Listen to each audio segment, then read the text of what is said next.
kecil, anakan king cobra memang memiliki corak hitam putih seperti ini. Seiring waktu berjalan, corak ini akan berubah menjadi warna kehitaman atau kecoklatan. Halo semuanya, salam kenal ya. Lucu kan corakku, warnanya hitam putih. Tapi semakin besar, tubuhku akan berubah menjadi kehitaman atau kecoklatan seperti indukku. Oh iya, meski masih anakan, kalian semua harus tetap hati-hati ya dengan bisaku. Semoga kalian bisa bertumbuh dengan baik tanpa membuat orang lain resah, apalagi galau ya. For your info nih, dalam satu sarang king cobra biasanya ditemukan 30-45 butir telur, teman. Wah, banyak juga ya.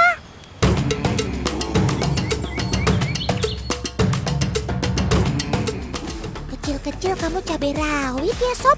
Alias masih kecil aja kamu udah bisa manjat dan berbahaya.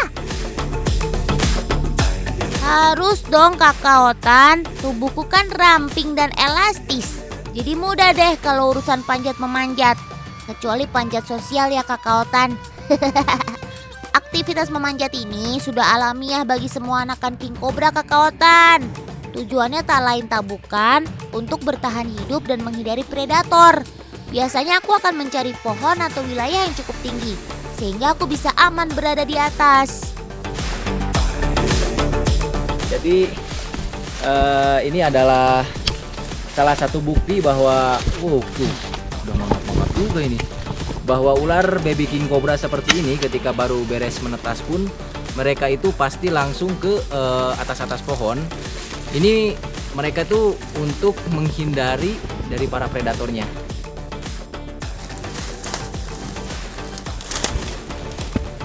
Itu ada yang gede ya? Mana? Itu ah. Wah, iya, itu ada king cobra dewasanya, teman. Nih kayaknya nih. Jangan-jangan kamu marah ya, Sob, dengan kedatangan Kak Raffi dan Kak Iwan. Tenang, Sob, kakak-kakak ini cuma pengen pindahin kamu ke tempat yang lebih aman kok.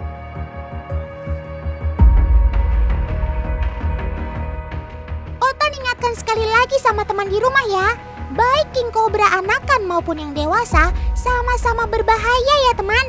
Jadi kalau kalian menemukan ular masuk ke rumah, saran Otan lebih baik segera minta bantuan pada ahlinya ya.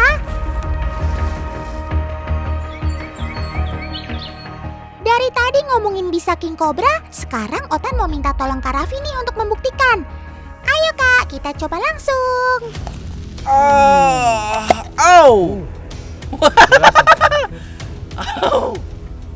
Luar biasa gigitan kamu, Sob. Nggak kebayang deh Otan kalau sampai dikunyah sama kamu. Ih, yang ada Otan pingsan duluan kayaknya. Nah Tan, setelah tadi kita mencoba bisa king cobra dewasanya, nih sekarang saya sudah pegang king cobra yang kecilnya. Kuilah, kita langsung buktiin aja Kak, biar tiada dusta di antara kita dan netizen. Nah Tan, ini adalah bisa yang barusan dikeluarkan sama baby king cobranya.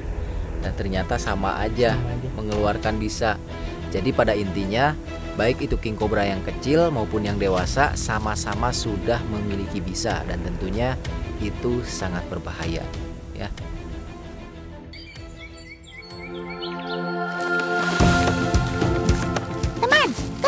Merilis si king cobra, kita harus memastikan jaraknya sangat jauh dan tak terjamah oleh aktivitas manusia ya. Selain itu, harus melepasnya di area yang mirip seperti di habitat sebelumnya. Hal ini tentu agar Sobat Otan dapat cepat beradaptasi dengan lingkungan barunya. Saat merilis king cobra, kita juga harus tetap waspada ya teman. Jangan sampai anakan king cobra dan king cobra dewasa berkumpul dalam satu area yang sama. Berhati-hati dimanapun dan kapanpun ya.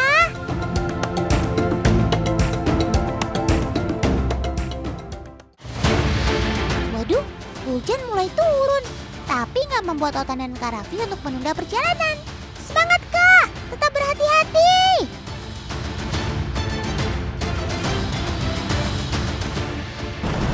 Nah Tan, kita sudah sampai di bawah. barusan kita sudah turun dari atas tebing dan ini cukup lumayan curam juga. Tapi ini belum seberapa karena tujuan utamanya kita harus melewati pinggiran karang ini dulu. Nanti posisinya ada di sana dan ini lebih ekstrim lagi.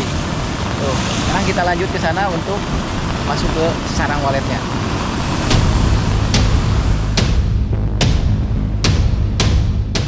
Nah, ini dia tujuan kita ke sini, teman. Yaitu untuk menengok sarang sobat otan si walet. Aksesnya memang cukup ekstrim dan licin, teman. Ditambah cuaca juga sedang hujan. Harus ekstra hati-hati banget deh. Jika salah langkah, maka kita bisa terpeleset ke bawah dan disambut ombak pantai selatan. Ih, ngeri betul. Kok berhenti? Ada apa, Kak? Jadi biar gak licin, si bapak bikin tangga dulu manual pakai pahat supaya dipijakan kaki kita gak licin. Karena ini juga kan bekas buatannya nih. Yang kita pijak karena udah lama jadi licin. Astaga, jadi kita harus menunggu bapak pencari sarang walet membuat pijakan baru.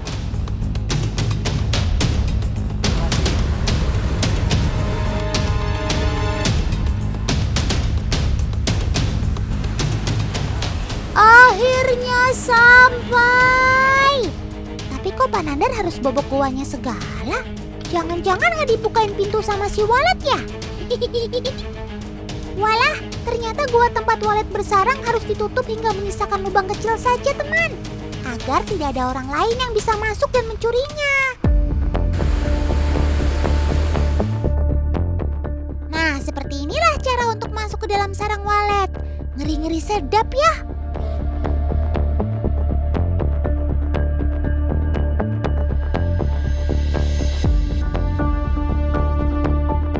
Sudah sampai di bibir goa pun, masuknya nggak semudah yang dibayangkan.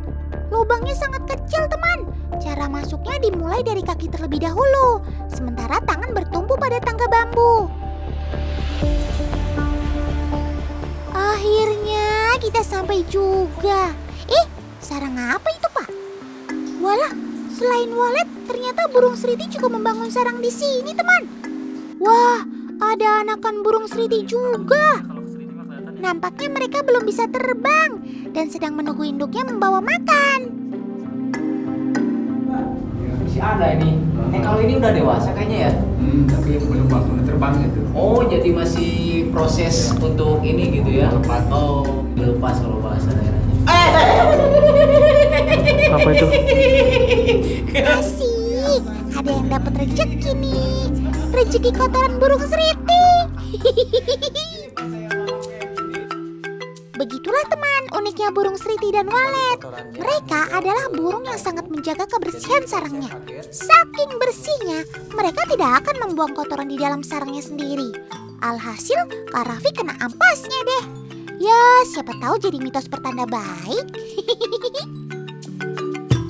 Sarang seriti memang bukan tujuan utama untuk diambil, sebab sarangnya tidak terbuat penuh dari air liur. Namun karena masih adanya permintaan pembeli, maka Pak Nandar juga tetap mengambilnya.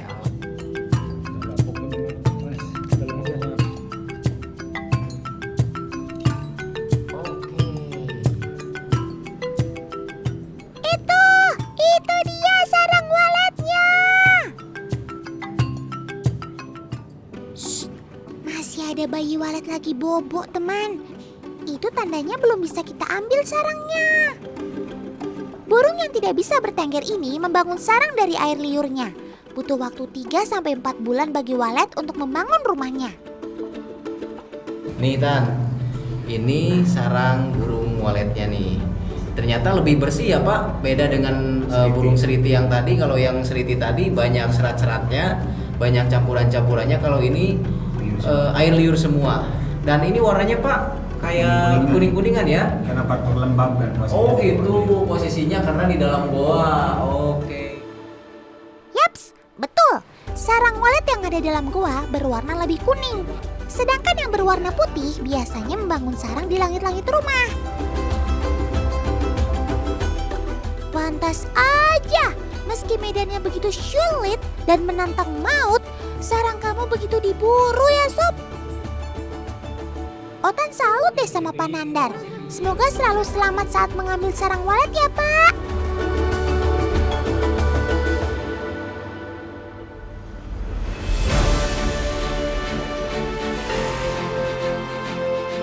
Selesai ambil sarang walet, belum selesai perjalanan pulang kita. Karena melewati jalur yang sama, jadi harus pasang konsentrasi tinggi untuk pulang. Ayo, semangat semuanya! Nah, kalau begini, teman di rumah jadi lebih jelas kan lihat perbedaan sarang walet dan Sriti? Sarang yang berasal dari burung insektivora atau pemakan serangga ini memiliki perbedaan yang cukup mencolok. Sarang walet terbuat dari air liur yang tinggi protein dan asam amino. Sedangkan sarang Sriti membangun sarang yang terdiri dari rumput kering, lumut, daun, atau sampah lainnya yang direkatkan dengan air liurnya. Dengan kata lain, produksi air liur burung Sriti lebih sedikit dari walet. Cuaket!